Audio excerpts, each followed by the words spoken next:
जय श्री माता जी। उपस्थित सभी साधकों का हम स्वागत करते हैं। सामूहिक ध्यान की शुरुआत हम सामूहिकता में कुंडलिनी चढ़ाकर बंधन लेकर करेंगे।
सामूहिकता में 3 महामंत्र और उसके बाद श्री गणेश मंत्र का पठन करेंगे।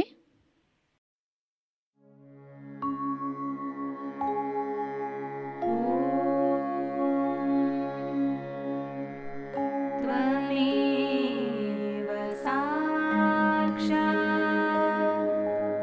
श्री महालक्ष्मी महासरस्वती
सामूहिक चित्त को केंद्रित करेंगे सहस्त्रार पर। परम पूज्य श्री माता जी कृपावंत होकर हमें निर्विचार अवस्था प्रदान कीजिए।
इसी निर्विचार अवस्था में हम श्री माता जी की अमृतवाणी को ग्रहण करेंगे।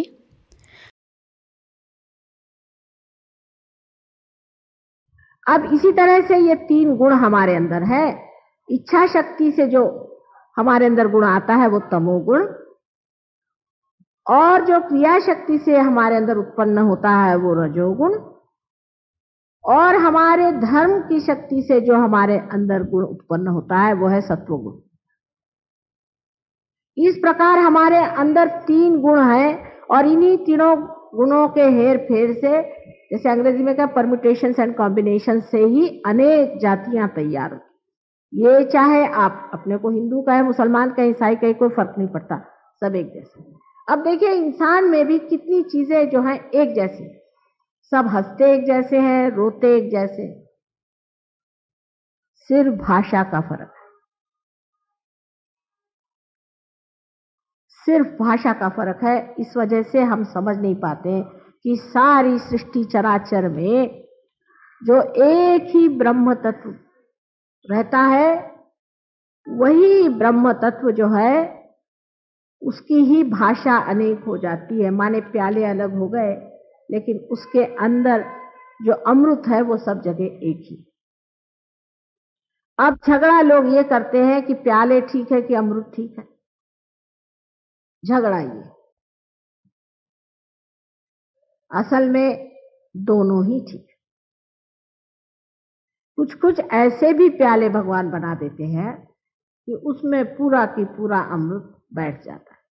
आखिर अमृत भी तो प्याले में ही आएगा, अगर प्याला नहीं होगा तो अमृत कैसा आएगा? यही झगड़े की बात है कि लोग प्याला और अमृत को अलग समझते हैं। यानी यही ब्रह्म तत्व को जानने के लिए ही वेद लिखे गए। वेद तब लिखे गए, वेद विद से होता है, विद शब्द का मतलब है जानना। और अगर सारे वेद पढ़ करके भी आपने अपने को नहीं जाना तो वेद व्यर्थ, वेद का अर्थ ही खत्म हो गया। अगर आपने अपने को नहीं जाना, आप गए, आपसे बहुत भाषण हुए, लेक्चर हुए, सब हुआ, और आपने अपने को नहीं जाना, आप सिद्ध ही कैसे करेंगे कि परमात्मा है? कोई सिद्धता है आपके पास? आपके बच्चे यहाँ कल मंदिर में नहीं आएंगे, कहने का है पर से भगवान है, कोई सिद्धता नहीं। इसलिए जब आप अपने को जान लेते हैं तो आपके अंदर से ही ब्रह्म बहना शुरू हो जाता है। मैं यहां आपको वही चीज देने आई हूं जिसको आप हजारों वर्षों से खोज रहे थे, जो आपकी अपनी है, आपकी अपनी ही है, सिर्फ मुझे कुंजी उसकी मालूम है। मैं कुछ अपना नहीं दे रही हूं, आपका जो है आप ही को सौंपने आई। आप अपने को जान लीजिए और इस ब्रह्म तत्व को पा लीजिए। यही आत्म साक्षात्कार है, क्योंकि आत्मा का प्रकाश ही ब्रह्म तत्व है। यही परमात्मा का साक्षात्कार है, क्योंकि आत्मा को जाने बगैर आप परमात्मा को नहीं जान सकते। बगैर आंख के आप देख नहीं सकते, उसी तरह जब तक आपके पास आत्मा नहीं होगी आप परमात्मा को जान नहीं सकते। लेकिन मैं कहूं आप आत्मा को जानिए, आत्मा को जानिए, तो आप भी रटे आत्मा को जानिए, आत्मा को जानिए। रटने से नहीं जान सकते, इसको पाना होगा, ये घटना घटित होगी। अब अपने देश में 3 तरह की व्यवस्था इन 3 तरह की चीजों से होती रही। पहली तो व्यवस्था ये हुई कि हम इस ब्रह्म तत्व को जाने, उसके लिए कुछ क्रिया करें, होम करें, हवन करें। निराकार ही को सोच रहे थे उस वक्त। उन्होंने साकार की बात तब नहीं करी, उस वक्त उन्होंने निराकार की बात की कि हम निराकार को जाने, होम करें, हवन करें, ये करें, वो करें, मंत्र कहें, किसी तरह से जागृति हो जाए। इसके फलस्वरूप संसार में अवतरण हुए। जब आपने अमृत को माना, जो कि निराकार है, वो साकार होकर संसार में आया, उसको आना ही पड़ेगा। अगर साकार नहीं आएगा तो आप कैसे जानिएगा? जैसे कि एक दीप की लौ आप देखिए, दिखने को उसमें आकार है वैसे, लेकिन सब दूर फैली हुई। उसी प्रकार निराकार साकार नहीं होगा तो आप निराकार को जान ही नहीं सकते। इसीलिए संसार में अनेक अवतरण हुए। उसमें से श्री विष्णु जी के अवतरण हुए हैं। उसकी वजह है कि श्री विष्णु जी यही हमारे अंदर धर्म की संस्थापना करते हैं और हमारा उत्क्रांति का मार्ग बनाते हैं, इसलिए विष्णु जी की स्थापना। इसका मतलब कभी भी नहीं कि शिव जी का कोई महत्व नहीं। बहुत से लोग हैं, भाई हम विष्णु जी को मानते हैं, शिव जी को नहीं मानते। ये तो ऐसा ही हुआ कि हम अपनी नाक को मानते और आंख को नहीं मानते, जब एक ही शरीर के अंग प्रत्यंग वो है। समझ लीजिए विराट, जो श्री विष्णु का सबसे बड़ा स्वरूप है, उसके अंदर अगर उनका हृदय है तो उसमें शिव जी बसे हो। और ब्रह्मदेव जो हैं वो उनकी क्रिया शक्ति को संभाले हुए। उन्होंने क्रिया करके सारी सृष्टि रची, सुंदरता से सब कुछ बनाया। पंच महाभूतों को लेकर के उन्होंने सारी सृष्टि को बनाया। और जब लोगों ने इस पंच महाभूतों की ही सोचा कि इनकी सेवा करने से या इनको जागरूक करने से हम परमात्मा को जाने, तब वो साक्षात परमात्मा के जो विष्णु स्वरूप जो अंग है, कहना चाहिए विष्णु स्वरूप जो उनके अवतरण है, वो हुए संसार में। आप जानते हैं कि दशावतार हुए, अब हुए कि नहीं हुए इसकी सिद्धता देने के लिए हम आए इस संसार, क्योंकि किसी ने बता दिया इसलिए आपने विश्वास कर लिया। लेकिन ये 10 अवतरण हुए हैं और इन्हीं अवतरणों के सहारे ही हमारी उत्क्रांति हुई। माने पहले सब लोग मछलियों में थे, समुद्र में ही पहले जीव धारणा हुई है, सब लोग कहते हैं। और उसके बाद कुछ मछलियां बाहर की ओर चली आई। उन मछलियों को पहले बाहर लाने वाला मत्स्य अवतार हुआ, वो श्री विष्णु का स्वरूप था। उसके बाद आप जानते हैं कि वो 10 रूप में आते रहे। ये अगुवाई करने के जो कार्य है वो परमात्मा को ही करना पड़ा। ये परमात्मा का कार्य, इसे मनुष्य नहीं कर सकता या एक मछली नहीं कर सकती।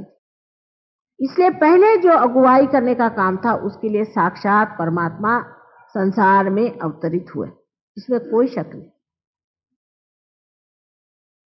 लेकिन जब लोगों ने दूसरी चीज शुरू कर दी, भक्ति, कि परमात्मा तो संसार में अवतार ले रहे हैं, इसको समझ के उन्होंने भक्ति शुरू कर ली, तो उसी में लिपट गए वो। माने ये कि फूल के अंदर शहद है, समझ लीजिए, तो आपको फूल का शहद लेना चाहिए, तो बात सही है, लेकिन शहद फूल के बगैर तो नहीं होता। लोगों ने कहा कि भाई फिर फूल की बात करो, एक शहद की बात करने लगे, फूल की बात करने लगे। उसके बाद उन्होंने कहा कि फूल की बात करो, तो फूले में अटक गए लोग। अपने मन से मूर्तियां बनानी शुरू कर दी, उसको प्राण प्रतिष्ठा नहीं करी, उसमें जागृति नहीं दी, उसको कायदे से नहीं बिठाया और शुरू हो गया, तो अटक गए। तब लोगों ने शुरू किया कि नहीं इसको बंद करो भाई, अब निराकार की बात। तो कभी निराकार से साकार में जाए, साकार से निराकार में जाए, ये झगड़ा चलता है। और झगड़ा कोई है ही नहीं, एक के बगैर दूसरा नहीं है, दूसरे के बगैर पहला नहीं, ऐसी सीधी बात है ही।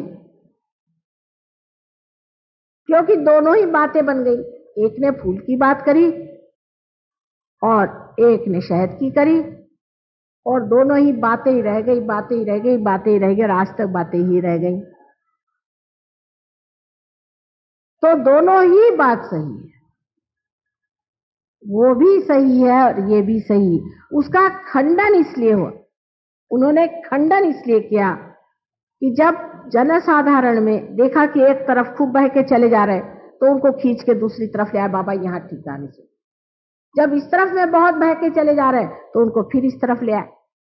जो ला रहे हैं वो एक ही इंसान है, उनका नाम है दत्तात्रेय जी। आदिनाथ है, आदि गुरु है वो। वही अनेक बार संसार में आए, उन्होंने कहा कि भाई हाँ ठीक है, अवतरण हुए, मानिए इसे। लोग अवतरण को चिपक गए, राम राम राम राम, रास्ते पे चलिए तो राम राम, बाजार में जाओ तो राम राम, इधर देखो तो राम राम। कोई किसी की अकल नहीं रह गई कि इस तरह से राम का नाम नहीं लेना चाहिए। हर समय राम को आप कितना सस्ता किए दे रहे हैं, उसका भी एक तरीका है। तो अब फिर उन्होंने कहा कि चलिए ये बात बंद करिए। वही उनके अनेक अवतरण हुए हैं, उन्होंने अपना ही इसलिए खंडन किया। वही संसार में राजा जनक के रूप में आए थे, और राजा जनक ने एक नचिकेता को ही आत्म साक्षात्कार दिया था। राजा जनक के बारे में आप जानते हैं कि उनको लोग विदेही कहते हैं, और उनसे लोगों ने पूछा कि भाई आपको विदेही कैसे कहते हैं। नारद ने कहा कि तुमको विदेही कैसे कहते हैं, तुम तो संसार में रहते हो और तुम विदेही हो। तो बहुत आसान है भाई, ऐसा करो शाम को बात करना, अभी तो तुम एक काम करो, कटोरे में दूध है उसे लेके चलो और शाम को मुझे बताना। अब वो दूध कटोरा ऐसा था कि उसमें दूध छलक जाएगा। उसने कहा एक बूंद भी नहीं छलकना चाहिए, उसी को देखते रहना और छलकना नहीं चाहिए बूंद, तब मैं बताऊंगा कि मुझे विदेही क्यों कहते। शाम तक बेचारे वो अपने लिए घूम रहे, उनके साथ सारी दुनिया में गए और परेशान हो गए। जब शाम को लौटे तो उनका आप तो बताइए मैं तो तंग आ गया, सारा दिन इस तरह आपके साथ घूमता रहा। कहने का पहले ये बताओ कि तुमने क्या देखा। उन्होंने क्या देखा, मैं क्या देखता, मैं तो पूरी समय दूध ही देखता था कि गिर न जाए। पहले मैं प्रोसेशन में गया, फिर मेरे बड़ा भारी दरबार था, वहां नृत्य हुआ, कुछ नहीं देखा तुमने? पहले कुछ नहीं देखा। राजा जनक ने कहा कि बेटे मेरा यही हाल, मैं कुछ देखता नहीं हूं, मेरा सारा चित्त, मैं अपना देखते रहता हूं, कहीं छलक न जाए, मेरा सारा चित्त वही। यह अवतरण है। राजा जनक भी एक अवतरण है, बहुत बड़ा अवतरण है। वो इस संसार में गुरु के रूप में आए। उसी ने, जिसको कि आज हम लोग सब सिर फुटअव्वल करते, मोहम्मद साहब भी वही है, कोई अंतर नहीं। और उनकी जो लड़की थी वो साक्षात जानकी थी। इसके आपको हम सिद्धता दे देंगे। बेकार में हम, हाँ अगर मुसलमान खराब है वो दूसरी बात है, लेकिन मोहम्मद साहब नहीं थे, उन्होंने भी वही बात करी। और फिर जब मोहम्मद साहब ने देखा कि मुसलमान इतने गधे हो गए, तब फिर संसार में वो आए। और आपको मालूम है गुरु नानक के नाम से संसार में उन्होंने कार्य किया। वे सभी निराकार ही की बात कर रहे थे, क्योंकि उनको मालूम था इंसान चिपक जाएगा किसी चीज में, और उन्होंने हमारे धर्म को हमेशा संभाला। और अब आखिरी बार वो आए थे शिरडी के साईनाथ बनकर। ऐसे इनके अनेक अवतरण हुए, और ये कोई इंसान नहीं थे, ये परमात्मा का जो सबसे अबोधिता का तत्व था, जिसे इनोसेंस कहना चाहिए, उसके अवतरण थे। और इनका जीवन भी उसी तरह से अत्यंत निष्पाप और निर्मल था। और वो साक्षात शक्ति उनके साथ, या तो बहन, जैसे जनक की लड़की सीता जी थी, मोहम्मद साहब की लड़की फातिमा थी, और आपको मालूम है कि गुरु नानक की बहन नानकी, ये जानकी साक्षात थी। इसमें कोई शंका की बात नहीं है मेरे लिए, लेकिन आपके लिए हो सकती। लेकिन इसको मैं सिद्ध कर सकती हूँ, क्योंकि जब तक आपके आंख नहीं आती आप इसको नहीं मान सकते, ठीक है। लेकिन आपको आंख देने पर तो आपको मानना ही पड़ेगा कि सफेद सफेद है, झूठ झूठ है। तो किस बात का झगड़ा है फिर? ये तो अंधेरे में लोग आपस में मार रहे हैं। एक बार आंख खुलने पर मैं बताती हूँ आपसे, आप सारे संसार की जो ये सबसे बड़ी माया है, इसको पहचान लेंगे। ये सब लोग एक हैं, इनमें कोई अंतर नहीं। अब जो हमने वेद वगैरह रचे, और जिससे हमने पंचमहाभूतों का हमने कहा कि पंच महाभूतों को मानिए और उनके इससे करिए, ठीक है, तो निराकार की बात हो गई। लेकिन साकार भी चीज है, भक्ति भी है, और साकार परमात्मा राम, श्री राम, परशुराम, इतना ही नहीं, श्री कृष्ण साक्षात इस संसार में आए, अवतरण उन्होंने किया। ये साक्षात श्री विष्णु के अवतरण है, इसमें कोई भी शंका की बात नहीं मेरे लिए। और शिव अवतरण नहीं लेते, शिव का अवतरण नहीं होता। ब्रह्मदेव ने भी एक दो अवतरण लिए, लेकिन शिव जी ने कभी अवतरण नहीं लिया, क्योंकि वो सदा शिव है। विष्णु के अवतरण हुए हैं, और उन अवतरण में आपको जान लेना चाहिए कि उन्होंने संसार में आ करके हमें आज मनुष्य बना दिया, उनकी वजह से हम बने, और उन्हीं के वजह से हमने ये भी जाना है कि संसार में अवतार आते हैं। लेकिन श्री कृष्ण ने ये बातें सिर्फ एक अर्जुन से बताई, एक अर्जुन से बताई, सबसे नहीं बताई, सब जनसाधारण को बताने की बातें। भक्ति का मार्ग चल रहा था, भक्ति में लोग आवाहन कर रहे थे परमात्मा को, और इधर लोग जो है वेद में वो लोग दिव्य पंच महाभूत थे, उनको जागरूक कर रहे थे। और एक बहुत गुप्त तरीके से दूसरा जो मार्ग बन रहा था, उसमें राजा जनक जैसे लोग प्रयत्न कर रहे थे कि आत्मा का साक्षात्कार हो जाए, लेकिन ये बात गुप्त थी। श्री कृष्ण ने भी ये बात सिर्फ अर्जुन से बताई, और वो भी घूम फिरा के बताई, क्योंकि उन्होंने देखा इनकी अभी समझ में आ नहीं रही बात। अब गीता पे फिर मैं कभी बोलूंगी, आज तो इतना समय नहीं। अब जब हमने देखा बाद में कि लोगों में ऐसा है और लोग बेकार में झगड़ा कर, तब स्वयं नानक जी संसार में आए थे, और उन्होंने बताया कि बेकार में आप झगड़ा कर रहे हो, क्योंकि उन्होंने सोचा कि मैं ही तो था और मेरी ही जगह अब ये मेरे ही शिष्य लोग अब झगड़ा कर। तो उन्होंने आके समझाया, भाई क्यों झगड़ा कर रहे हो, वो चीज एक ही थी, चीज एक ही थी।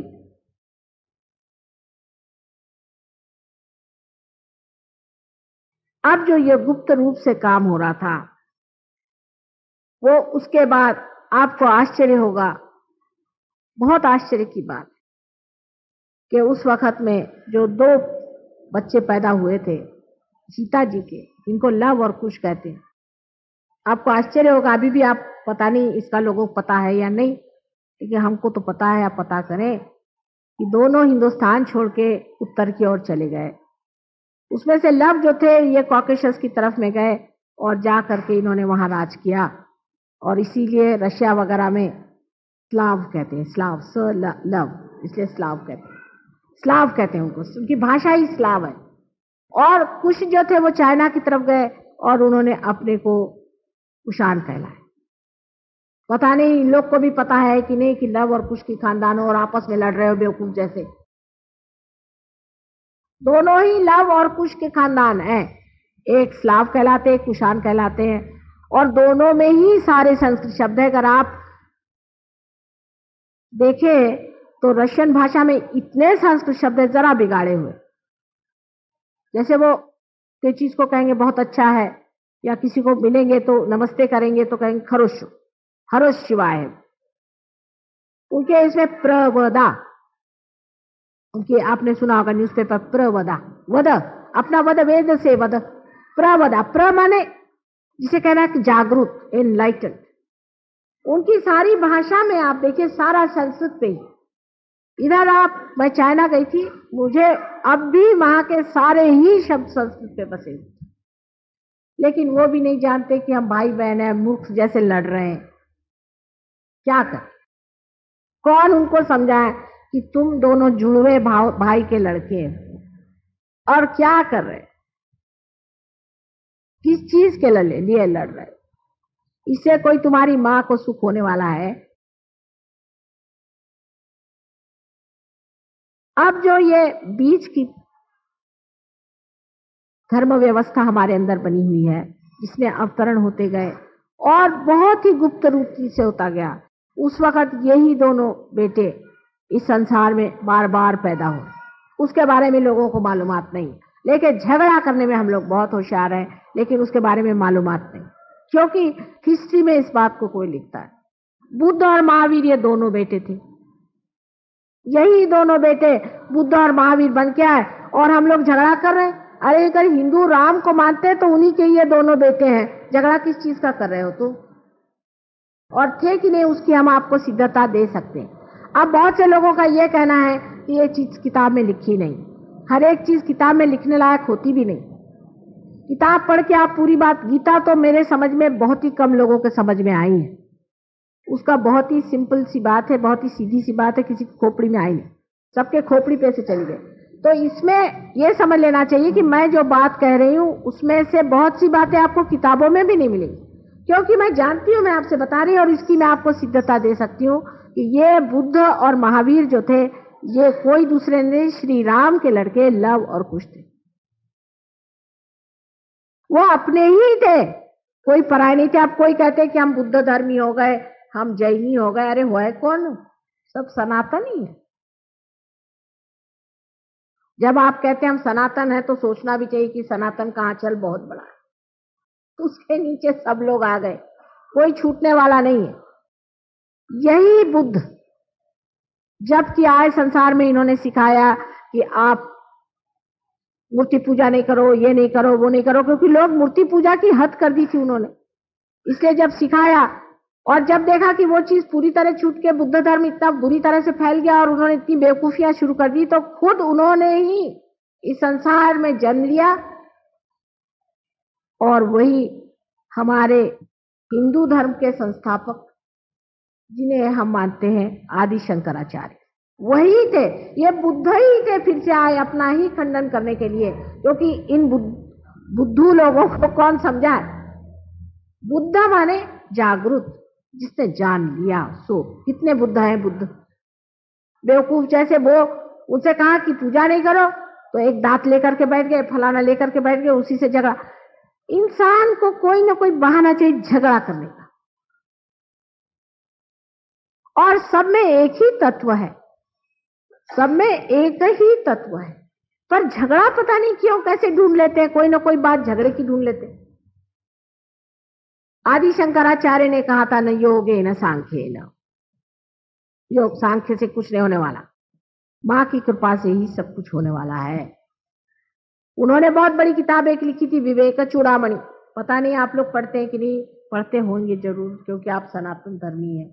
तो जिन्होंने इसकी संस्थापना करी वो तो पढ़ते ही होंगे। इतनी बड़ी किताब विवेक चूड़ामणि लिखने के बाद उन्होंने दूसरी किताब लिखी जो सौंदर्य लहरी है, पता नहीं आप लोग पढ़े होंगे। सारा उसमें मां का वर्णन है पूरा, यहां तक कि उनका आकार प्रकार, उनका तौर तरीका, उनको कौन सा तेल पसंद है, सर में कौन सा तेल लगाती है, सारा बारीक लिखी। विवेक चूड़ामणि तो इतनी बड़ी भारी चीज लिख दी, और अब ये मां का वर्णन क्या लिख रहे, पहले उसके सिवाय इलाज नहीं, मां के सिवाय इलाज नहीं, वही सब करेगी, ये शक्ति का काम। इसलिए हम सब शक्ति के पुजारी हैं। आप किसी भी धर्म में रहें, आप सब शक्ति के पुजारी हैं। वेद में मां को ई करके कहा गया, ई शब्द से, उसका शब्दों का फर्क है, लेकिन शक्ति को ही पाना है। और शक्ति भी क्या शक्ति है, ये ब्रह्म की शक्ति है। और ब्रह्म क्या है, ये परमात्मा की इच्छा और परमात्मा का प्यार है। अगर परमात्मा को आपसे प्यार नहीं होता तो ये सरदर्द वो क्यों लेते। ये सारी सृष्टि बनाना भी एक बड़ा भारी सरदर्द है। इतनी सारी सृष्टि उन्होंने बनाई क्योंकि उनका आपसे प्यार था, और आज भी उसी प्यार में वो चाहते हैं कि आप उनके साम्राज्य में उतरे। ये सारे झगड़े हैं, झगड़ों में कुछ नहीं। सबसे बड़ी सनातन बात यह है कि हम ब्रह्म शक्ति से बने और हमें उसको पाना है। और अगर आपने उसे जाना नहीं तो आपने शक्ति को पाया नहीं। कहने लगे कि मैं, वहां वारकरी लोग होते हैं, एक एक महीना 2-2 महीना पैदल चल के जाते हैं। वो हुआ, मैं वहां पैदल चल के जाता था, महीना महीना पैदल चलता था, वहां जाता था तो मेरा सर ही फोड़ देते थे लोग, और उसमें परेशान हुआ, भगवान नहीं मिले। फिर मैंने सोचा अब और कोई सा धर्म कर लें। फिर मैंने सब धर्म किए, ये धर्म किया, वो धर्म किया, मेरे हाथ पैर टूट गए, मेरी हालत खराब हो गई, मेरी तंदुरुस्ती चौपट हो गई। मैंने कहा ये कैसा भगवान है जिसको मैं खोज रहा हूं, और मैं उसकी मेरी तंदुरुस्ती भी चौपटा देगा तो मैं कैसे उसको जानूंगा। और जब उन्होंने जाना कि हम वहां गए हुए तो हमसे मिलने आया और कहने लगे, माँ अब बताओ मैं क्या करूं। मैंने कहा बेकार में तुम इधर से उधर अपनी दल बदलते रहे। अपने माथे पे लिखा हुआ रोज बदलने से कुछ नहीं होता कि मैं फलाना हूं ढिकाना हूं। तुम सिर्फ इंसान हो पहली बात, और दूसरे तुम परमात्मा के पुत्र हो, तुम आत्मा हो और कुछ नहीं, उसको तुम्हें पाना है। इस तरह से अपने ऊपर ब्रांड मत मारो, लड़ाई झगड़े होते। आत्मा ही सनातन है, उसको पाना है। आत्मा ही चीज है जिसे पाना है। सबने यही कहा है कि क्यों भाई इधर उधर भटकते हो, अपने ही अंदर खोजो, अपने ही अंदर आत्मा है।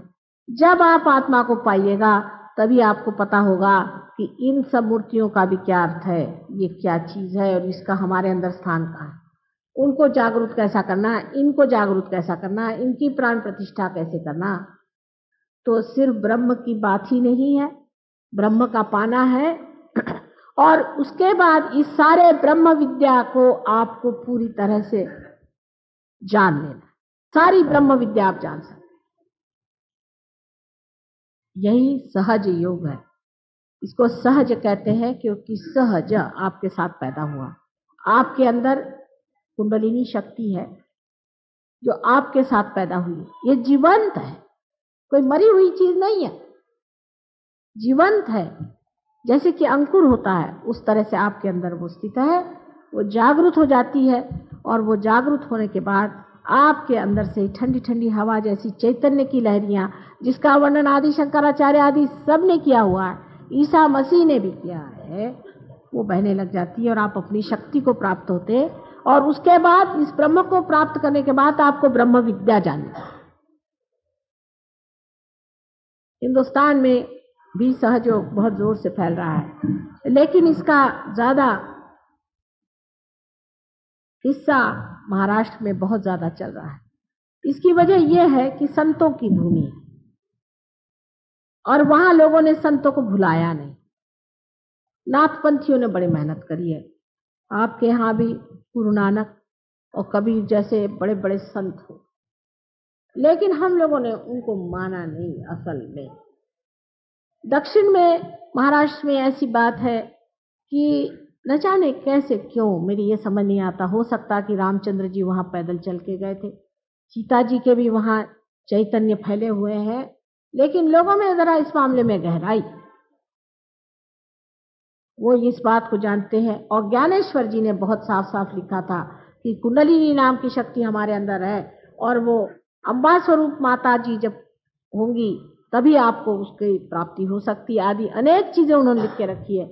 शायद इसी वजह से वो इससे जागरूक है। इंग्लैंड में भी लोग बहुत जागरूक हैं, क्योंकि इंग्लैंड में एक बड़े भारी विलियम ब्लेक करके कवि हो गए हैं। उन्होंने लिखा है कि वो समय आएगा कि जब इंग्लैंड में ये कार्य शुरू होगा। और उन्होंने यहाँ तक कि हमारे आश्रम की जगह तक लिख दी, जहां मैं रहती हूँ उस जगह के नाम लिख। लेकिन ये मैं नहीं कहूंगी कि यहाँ संतों ने मेहनत नहीं करी।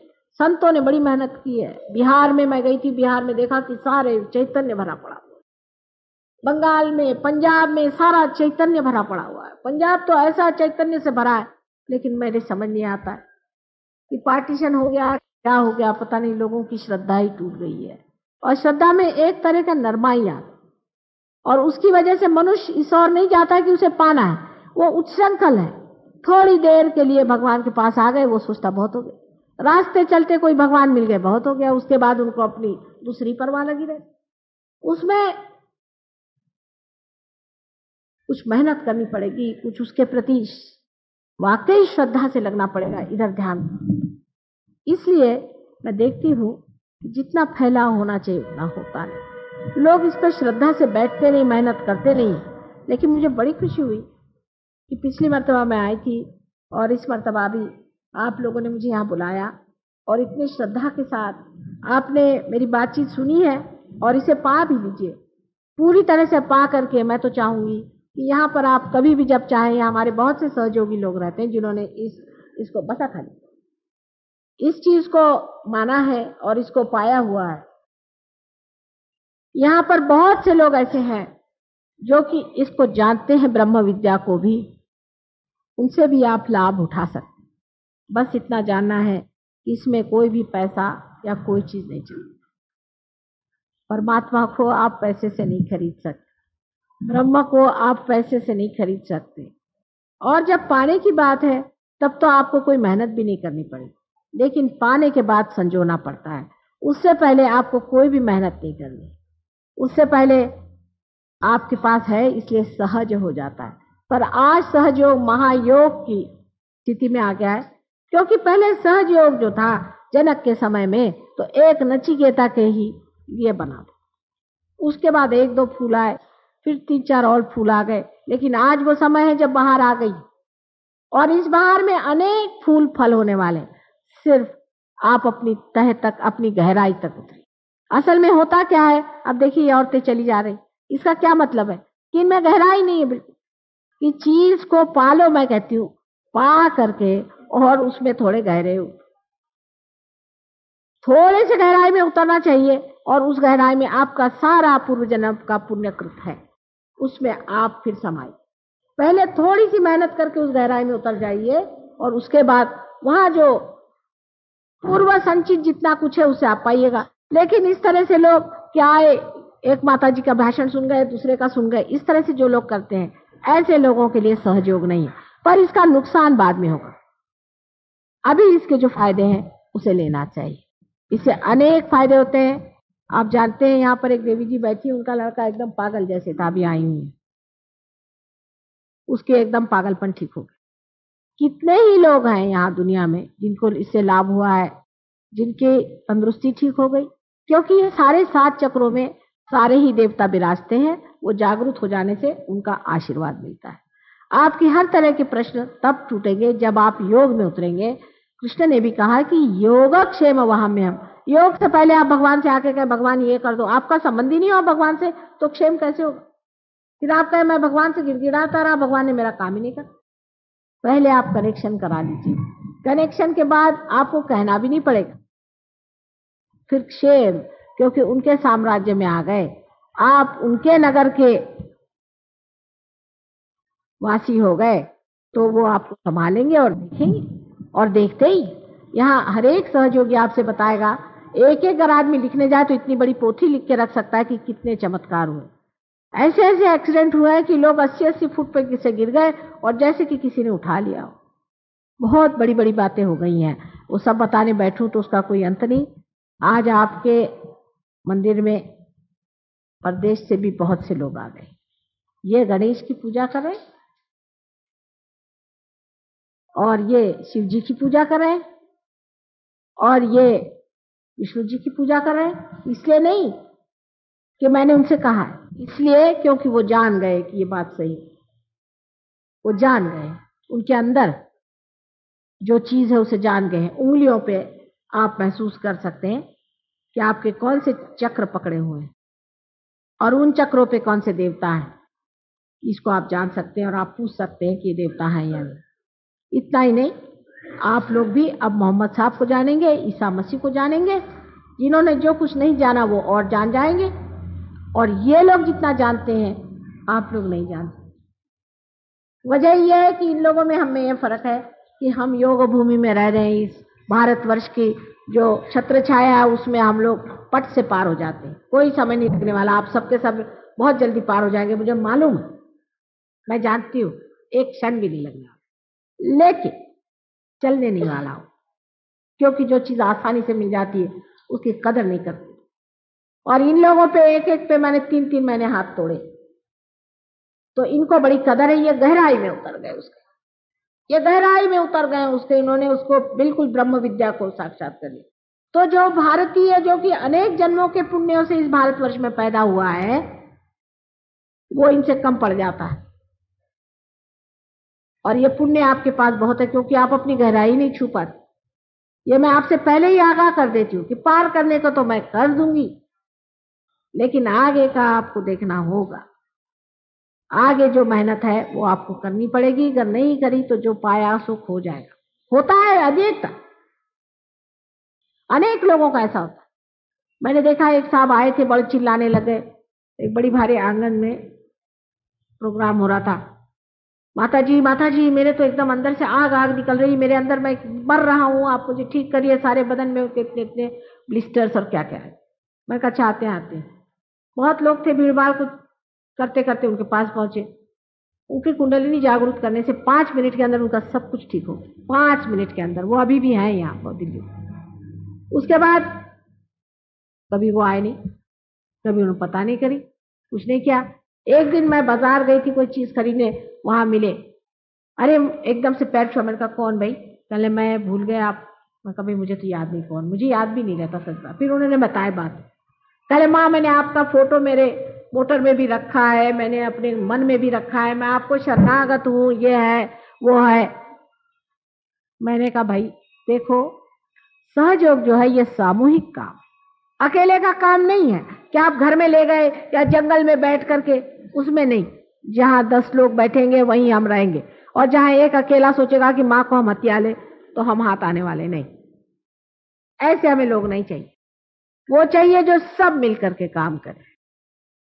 और फिर 1 साल बाद फिर पहुंचे कि मुझे फिर कोई तकलीफ होने लगी। मैंने कहा अब आ गए आप ठिकाने? तो कह लगे क्या माँ मुझे सजा मिली? मैंने कहा सजा नहीं मिली। जिस छत्र छाया में बैठना है उसको छोड़ के आप चले गए, तो उसे वो छत्र छाया क्या करे? फिर से उस छत्र छाया बाजा। ये सामूहिक कार्य है, और इस सामूहिक कार्य को सबको सामूहिक तरीके से करना है। अगर आप चाहें कि माँ का फोटो हम घर में ले गए और रोज हम आरती पूजा करते हैं, तो बात मुझे मंजूर ही नहीं। सबको एक होना है। ये बहुत बड़ा सामूहिक कार्य है। सबको मिलजुल के रहना है, सब भाई बहन है, और है कि नहीं वो आप उसका साक्षात करेंगे।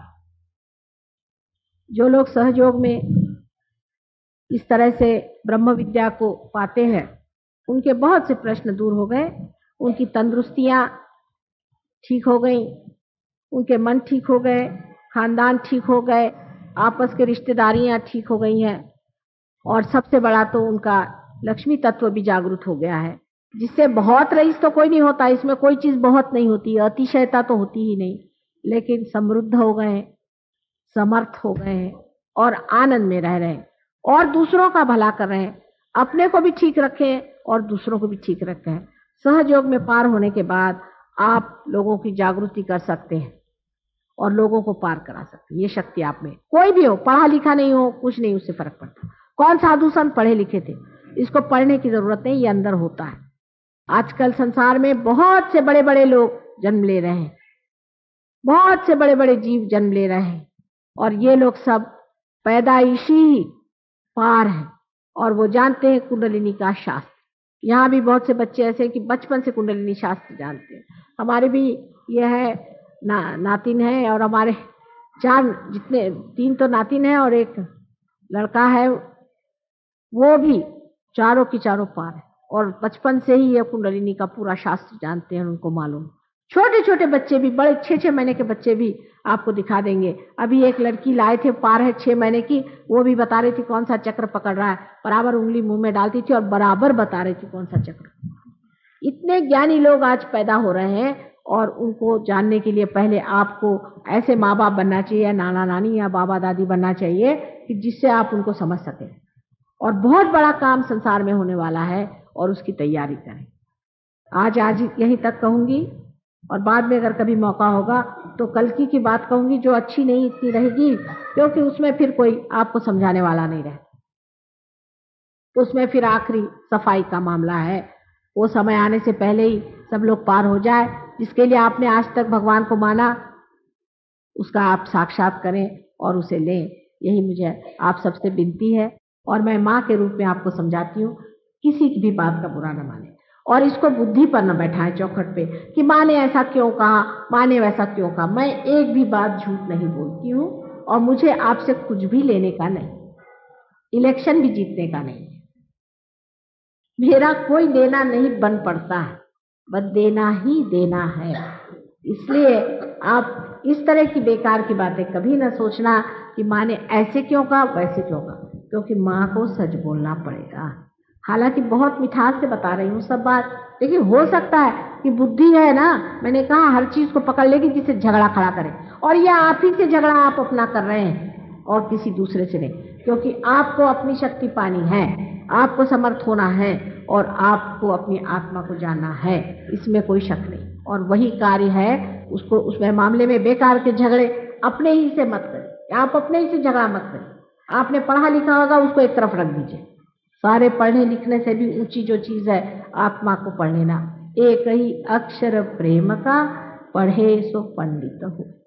ये प्रेम वो नहीं है कि अपने बच्चों को प्यार करो रे इसको प्यार, ये प्रेम नहीं, ये परमात्मा का प्रेम जो ब्रह्म शक्ति के रूप में आप में से बहना शुरू हो जाता है, इसे आप प्राप्त करें। बहुत बहुत धन्यवाद आप लोगों का। इसी अवस्था में हम कुछ समय निशब्द ध्यान में बैठते हैं।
परम पूज्य श्री माता जी, आपकी परम कृपा में हम सदैव सामूहिकता से जुड़े रहकर आपके श्री विराट और श्री विराटांगना स्वरूप के आशीर्वाद को प्राप्त करें।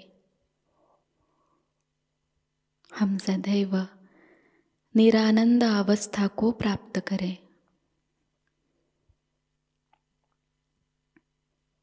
श्री माता जी, आपकी परम कृपा में अपने प्रकाशित ज्ञान से अनन्य भक्ति में उतरकर हम सहयोग का प्रत्येक कार्य करें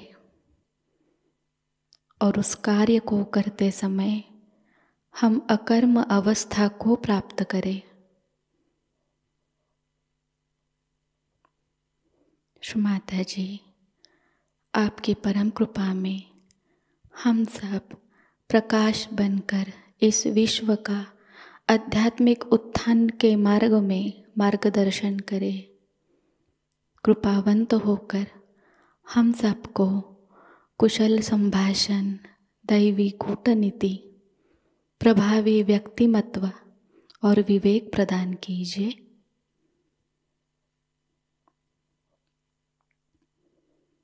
श्री माता जी, आज का यह सामूहिक ध्यान हम आपके श्री चरणों पर समर्पित करते हैं। कृपावंत होकर हम सबको और इस विश्व को आशीर्वादित कीजिए।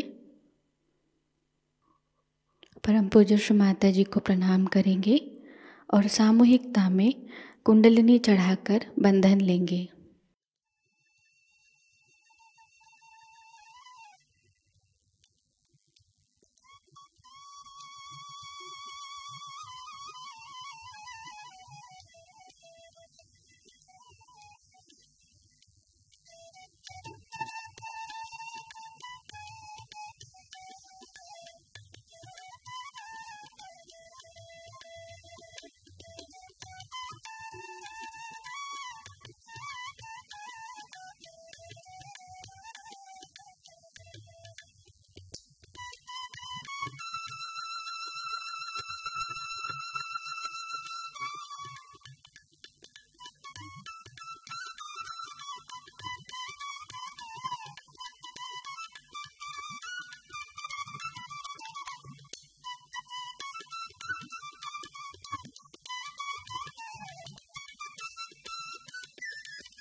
आज का यह ध्यान सत्र यहीं पर संपन्न होता है। जय श्री माता जी।